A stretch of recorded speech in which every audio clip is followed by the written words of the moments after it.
So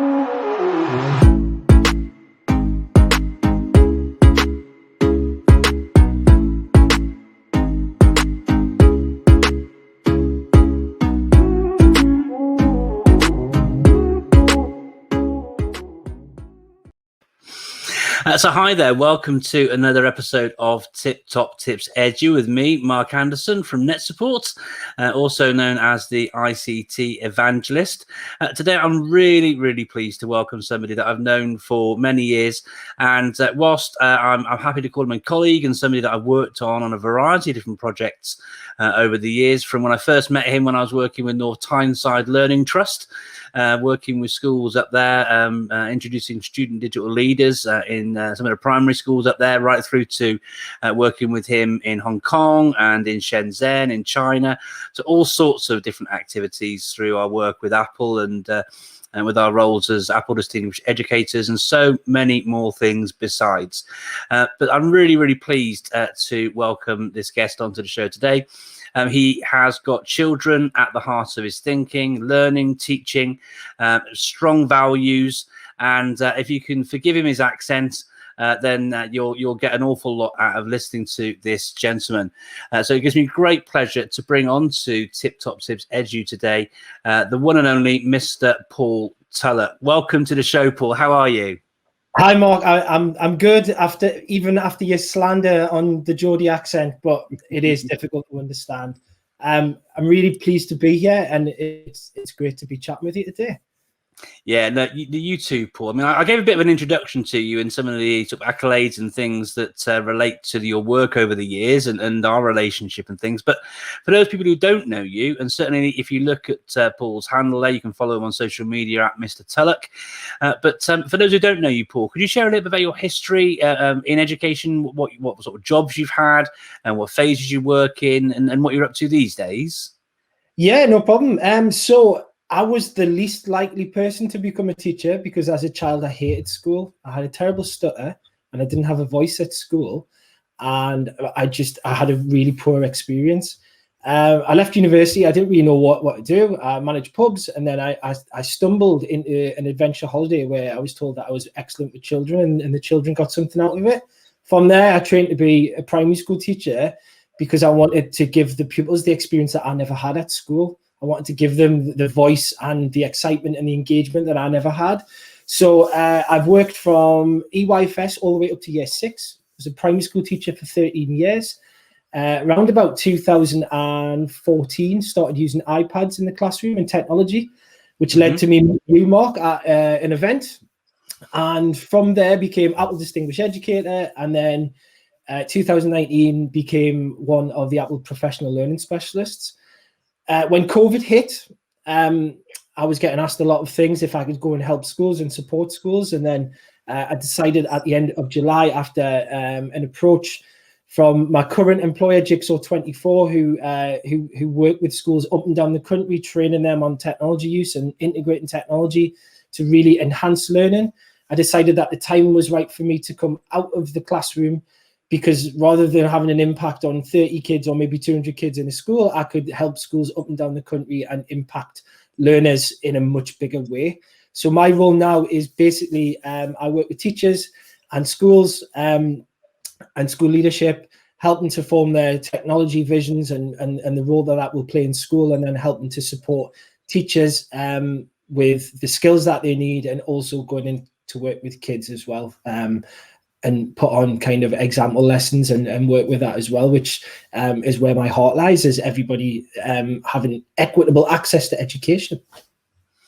That's brilliant, Paul. I mean, it's a similar sort of journey to myself in many ways. You know, it's that you have that local impact, but then discover actually you can help far more people, and so it gives you that opportunity to really, make a difference. Many teachers get into teaching to help make a difference, and your story is lovely as well, given your sort of schooling yourself and how you felt in school, moving through into education like you did there. So that's lovely to hear, Paul, and thank you for sharing your personal story there. Thank you. As always with the Tip Top Tips Edu show, I've got a variety of questions lined up for you, just to try and drill down into some ideas and hints and tips and all those sort of things that can help teachers and school leaders. One of the issues that we often find, and I found it over the years massively, is this idea of teacher confidence. Now, you'd think that over the past 12 months, teacher confidence with their use of technology has improved, and for many, many it has, but it's still an issue for tech adoption. So have you got any strategies that you could share at all that might be helpful for teachers who are feeling a little bit, still even now, not that confident in how they would go about using technology for learning in the classroom? Yeah, I would say my top tip is the least exciting tip of all time, but it's getting your workflow and your organization sorted from the start.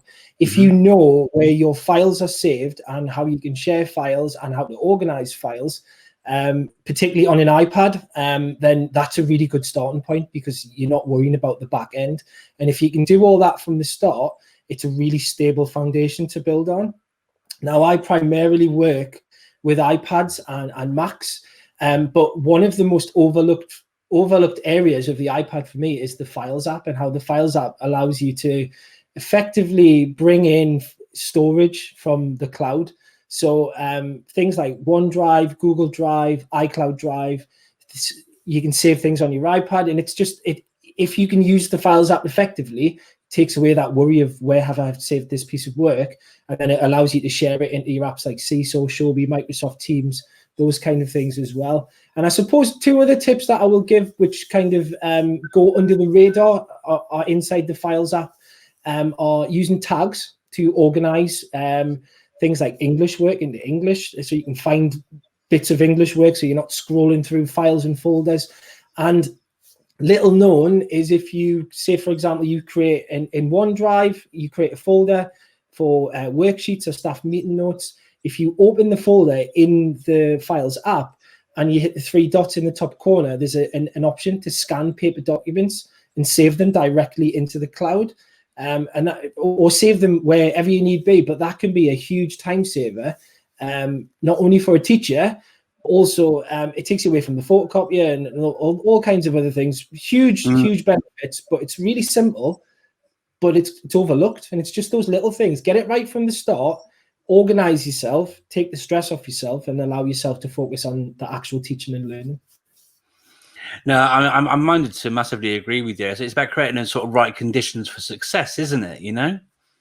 Yeah, it is, and I always use it. And my colleagues joke with me. I always use the example that you wouldn't buy a Rolls Royce and then fill it with the worst petrol, that kind of thing. You need to get it right. You need to look after everything from the start, and just starting with the Files app. With it's not exciting. It's but it's a foundation to get it right, and you can build on it from there. Great stuff. Thank you so much, Paul. If it's quick wins and tips, you mentioned a few there. I mean, again, I'm minded to agree. Files app's great. Whilst the OneDrive app by itself is good, and Google Drive app's good, and so forth and so on. Actually, using the Files app as a hub to sort of bring and unify all those different places together. I know that I use it for bringing all those things together on my iPad. That's really, really useful. Have you got any other sort of top tips for teachers who are lacking in confidence with their use of technology to help them with their teaching and learning in the classroom? Yes, my tips would be keep it simple. I know that's another kind of maybe it sounds a bit boring, but keep it simple. What do you want to do, and choose the apps that will help you do that. I think when I started my journey in 2014, 2015, and we went down the route of, we saw something that we liked and we downloaded it, and it maybe got used once or it didn't get used at all. And it didn't create for a lot of confidence because you didn't know the ins and outs of it. So my advice would be start simple, start with something. And again, I'm talking iPad based, but start something with workflow solutions. So whether it be Shobi, Seesaw, Teams, start with something that you want to send work out, get work back, and give feedback on. An assessment app such as Kahoot, Quizzes, Socrative, something that does what you need to do. Could be Microsoft Forms, Google Forms, anything like that. A tool for productivity would be my tip as well. I am heavily into the Apple ecosystem, so I like Pages, Numbers, and Keynote, but Microsoft Word, Excel, PowerPoint, choose something to be productive on, and then choose a few apps for creativity. So movie making apps, things like Clips or iMovie, and I would always say GarageBand, because GarageBand, although you can make some fantastic music on it, and I know all about it because you make fantastic music on it all the time, But it's also a really good place to record voices and just experiment. And there's lots of really interesting things you can do.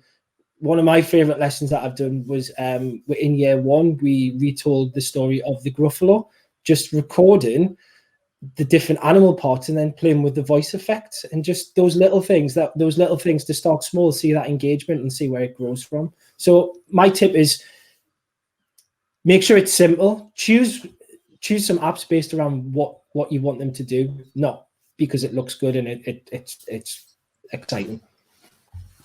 Yeah, well, you know my sort of messages, Paul. Gimmicks and things aren't my sort of thing. And you mentioned at the beginning of that example there about, you find an app, you download it, and all this sort of stuff. And we still see it in schools even now. Like you'll look at the school iPads, and there are pages and pages and pages and pages and pages of apps.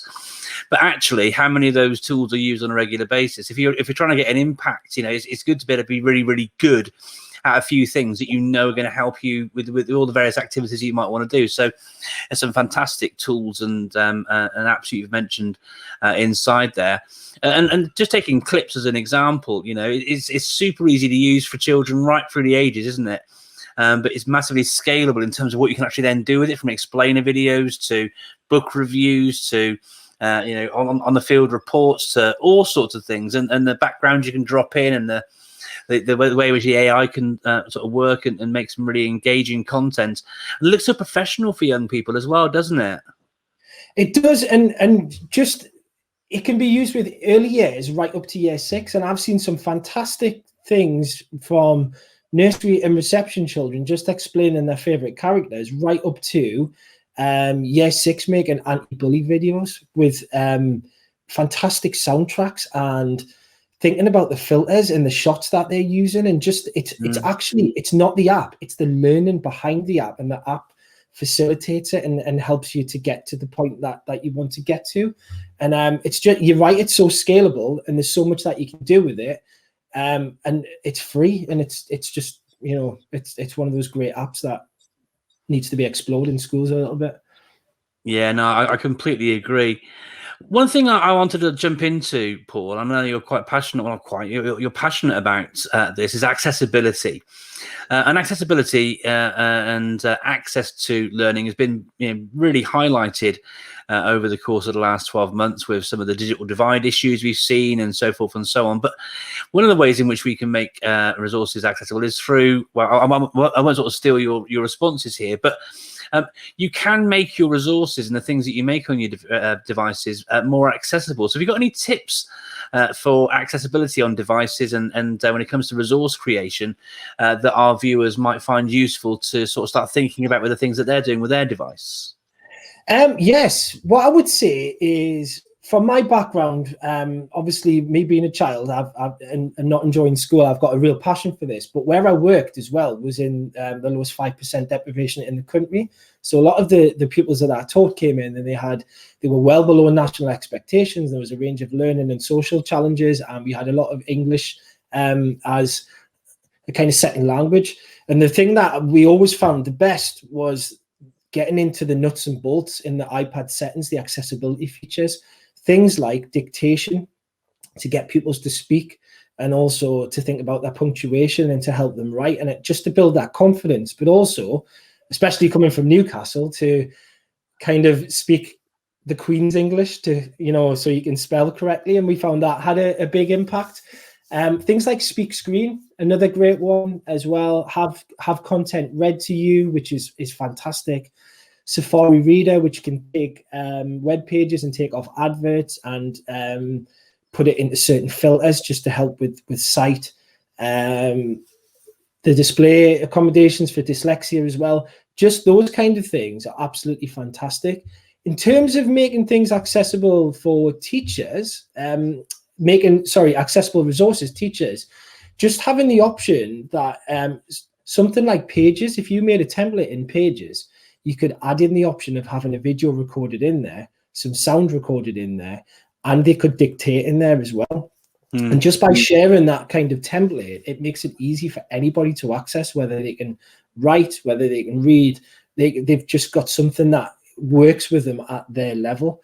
And what I would say as well is, for both the pupil and the teachers using the split screen option. Drag and drop is a really fantastic way to make really brilliant resources. And you can just drag things off and drop them onto a Pages document or a Keynote document.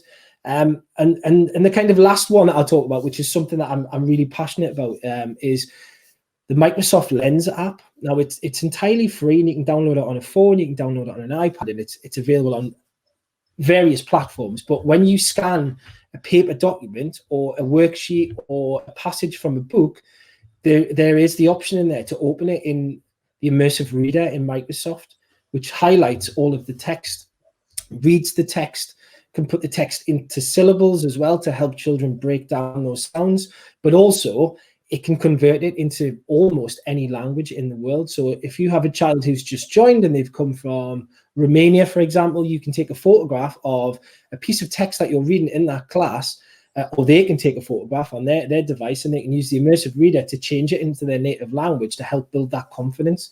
And for something that's free and is built into, you can put it on your phone in your pocket, or an iPad, or a tablet, a Surface. It's fantastic, and it's underused. So I would say those are my tips for making learning accessible. Yeah, brilliant. Thank you so much, Paul. And I say the Microsoft Lens app, that you mentioned there, is one of my absolute favorites. The ability to sort of change the color of the background and things as well, to make it more legible for people with sort of a variety of sort of visual, sort of vision issues, but like you and me with our glasses.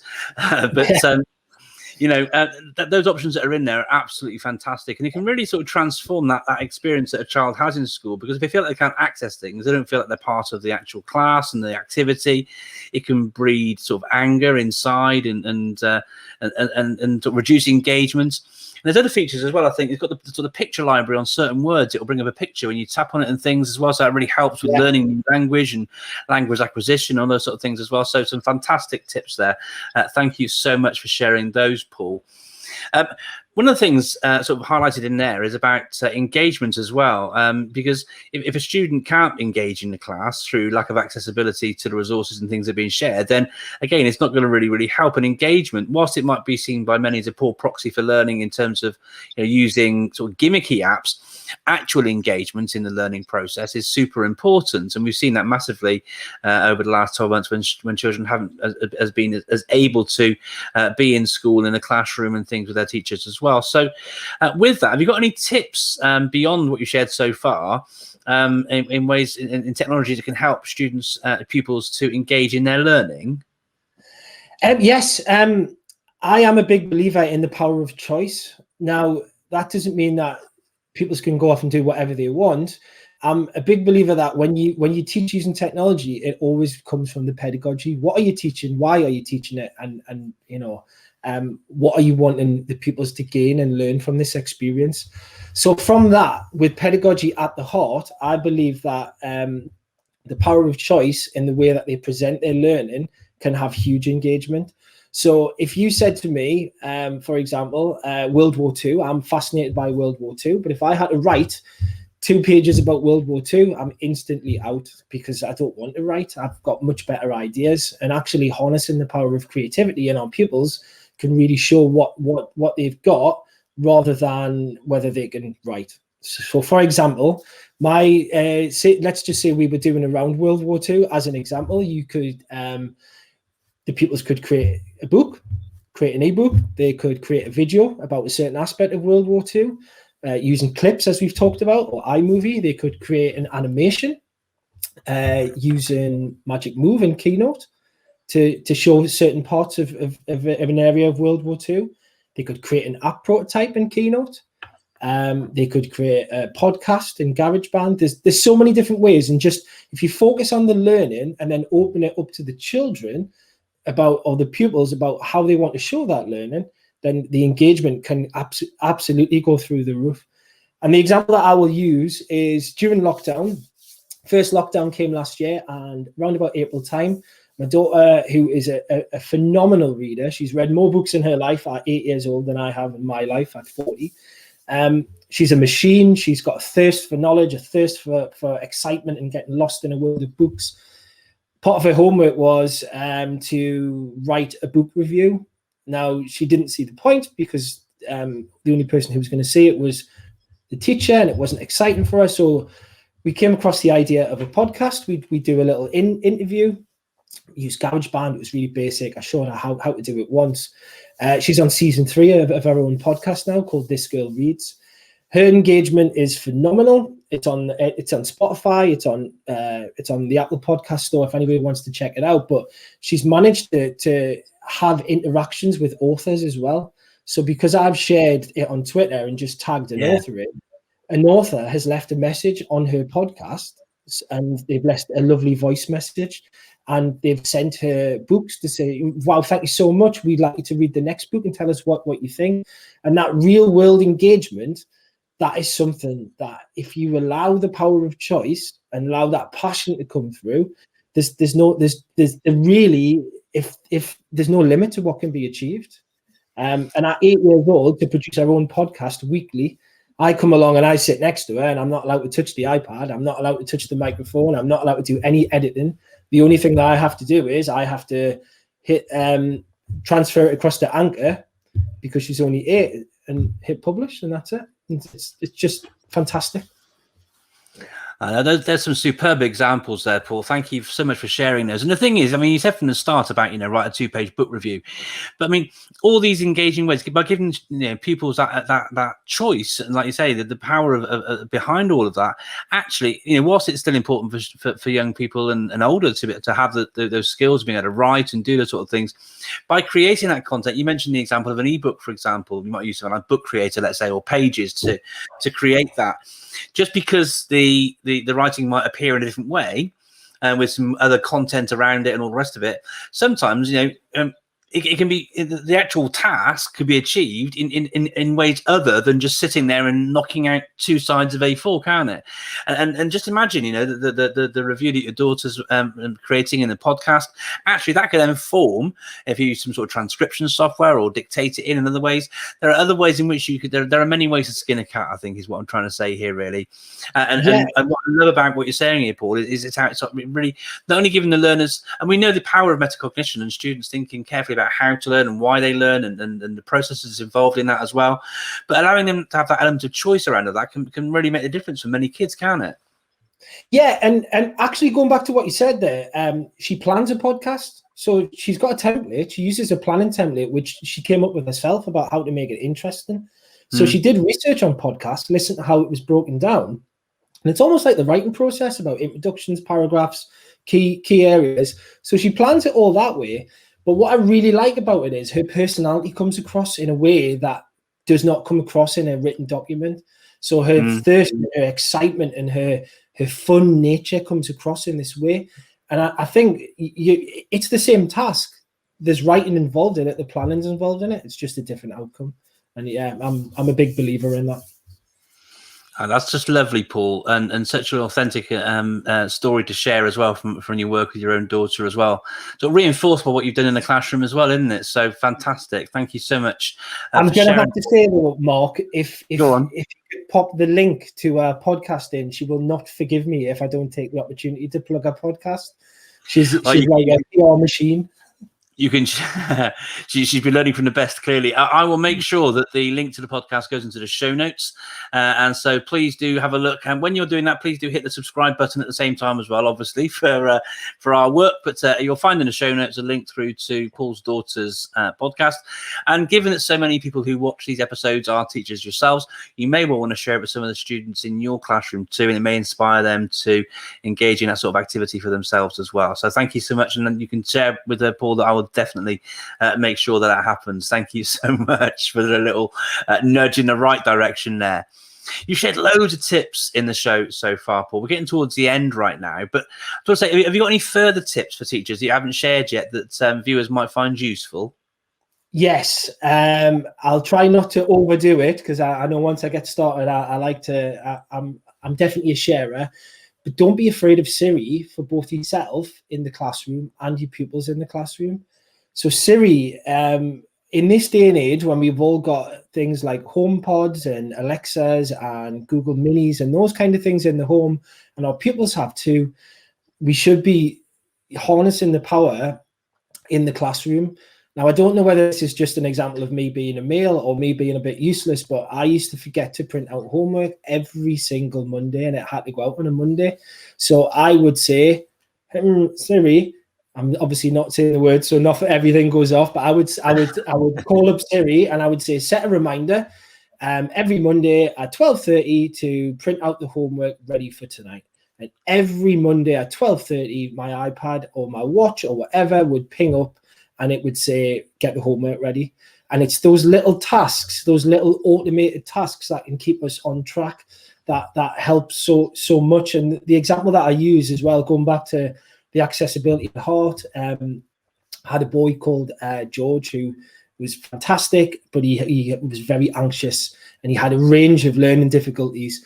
But he used to get anxious if he didn't bring his PE kit in or if he didn't have his book to go home. So every day at 3:10, his iPad would remind him, pick up your reading book, put it in your bag. And on a Wednesday evening, we had PE on a Thursday. On a Wednesday evening, we had a location reminder set on Siri where his iPad would remind him when he got home to put his PE kit in his bag for the following day. So when his iPad arrived into his house, his iPad, obviously he would go on it that night and he would complete homework and play games and whatever, but his iPad would remind him and he popped that in there. Now, those little things, those little tips help to alleviate the stress and the anxiety as us as adults trying to do this in this ever chaotic world where we've got so much to do. But for a pupil who's anxious about things at the age of 9, just those little things can take that edge off. And even things like spellings in a classroom, we know that you don't have time to go around and say things with to help every child with every spelling. So can we harness the power of Siri to use the spellings? Can we harness the power of Siri to shave some time off setting a classroom timer by getting the iPad to do the timer for you rather than trying to go onto Google and find a classroom timer? Just lots of little ways that actually just, really simple little techniques, but when you drip feed them in, can have a really powerful and positive effect in the classroom. Yeah, no, absolutely. I was going to mention the timer thing myself as well. You see lots of really sort of innovative uses as well. Using it just for definitions, getting it to just asking it to open an app for you. Say if you're having to search through, find a folder, it'll open it.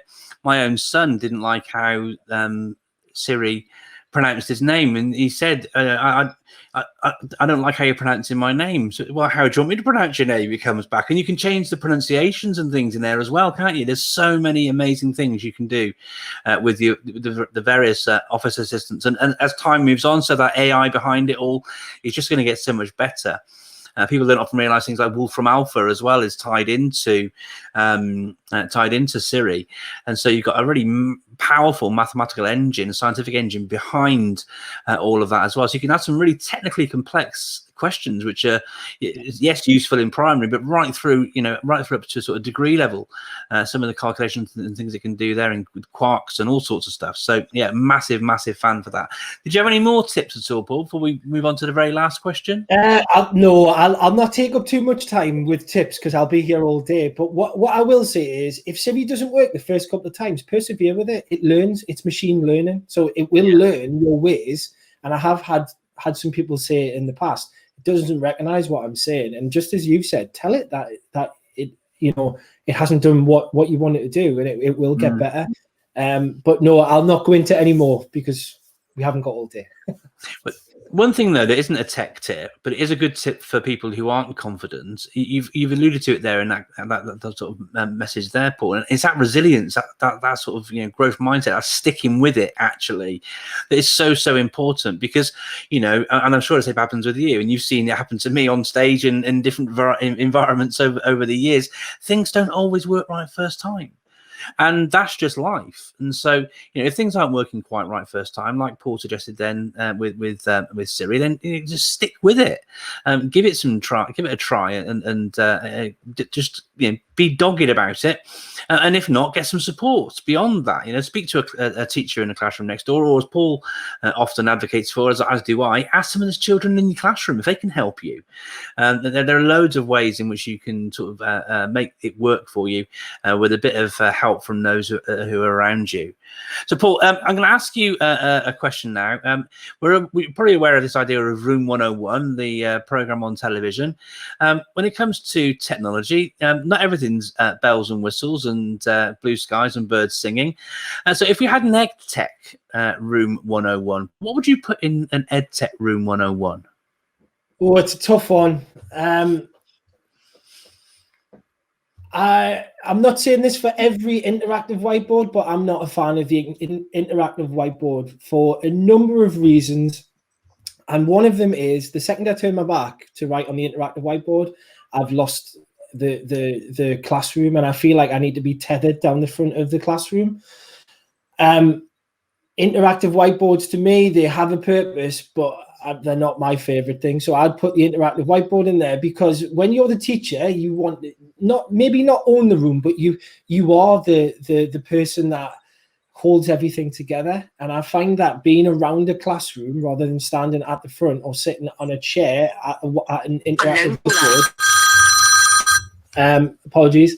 I find that you can own the room, so you can teach from an iPad or a tablet or whatever, and you can still do exactly what you can do on an interactive whiteboard, but you can cut out low-level disruption. So if you've got children who are talking or arguing, you can go and stand behind those children whilst not breaking sentence, and it can, the lesson hasn't been disrupted. Or you can, if you're teaching something and you've got a good grasp and you walk around the classroom, you can see who may be struggling ever so slightly, and you can sit next to that child and almost seem like you're giving one-to-one attention to that child, but you're still teaching the rest of the class.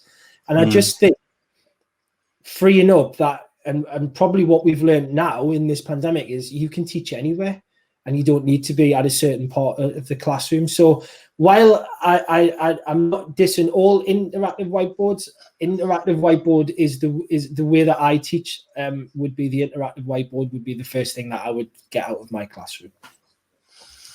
Brilliant. Well, thank you so much for sharing that. I'm not going to dive into my thoughts on it, but let's just say interactive whiteboards and their lack of efficacy are well documented, so I'll leave it at that. But thank you so much for taking the time to join me on the show today, Paul. I've learned, as always, so much from listening to you and your ideas, and I'm sure that our viewers will too. Just as a reminder, Paul, if people want to sort of connect with you and all that sort of stuff, how can they find you? We've got your Twitter handle there, but are there any other ways people can connect with you? It's mainly through Twitter. I will get back to you straight away on Twitter, much to my wife's annoyance. Or you can email me at paul.tullock@jigsaw24.com as well if you've got any questions, or you want to find out how you can work with me, I suppose. But yeah, I'm always happy to answer any queries or any questions you've got via Twitter. Brilliant stuff, Paul. And a final shout out for your daughter's podcast then. So if I was on Apple Podcasts or Spotify, wherever, what do I search for? Obviously, it's going to be in the show notes anyway. But if I wanted to sort of, I'm really keen. I'm going to go searching right now. Where do I search for it? What's the name? This Girl Reads. And it comes under my name because I'm the publisher, but it's got nothing to do with me. The only stipulation of that podcast is I have to tell a dad joke at the end because, as you know how much I love a dad joke. So This Girl Reads, if you would be good enough to search it and subscribe to it, she would be absolutely delighted. But for an 8-year-old, she's doing phenomenal things. And I think one day she'll change the world in a big way. Oh, bless you. And what a lovely message from her dad as well. Before I wrap up though, Paul, I mean, I'm a big fan of a dad joke, so I don't want to break from tradition. So do you have a dad joke to share with us to wrap up the show today? Well, actually, yes. Now that the gyms have reopened, I phoned up the gym this morning and I asked them if they could teach me how to do the splits. And they said, well, how flexible are you? And I said, well, I'm okay, but I can't do Tuesdays. And on that bombshell, ladies and gentlemen, thank you so much again, Paul, for taking the time out of your busy schedule to come on and share. And I really appreciate you giving it the time. Thank you so much, Paul. Thank you, everyone, for joining us on this episode. Watch out for more episodes in the near future. Please don't, as I say, forget to hit the subscribe button in the corner, and look forward to catching you on another episode of Tip Top Tips Edu. Thanks for joining us, and until next time, take care and be safe. Thanks a lot.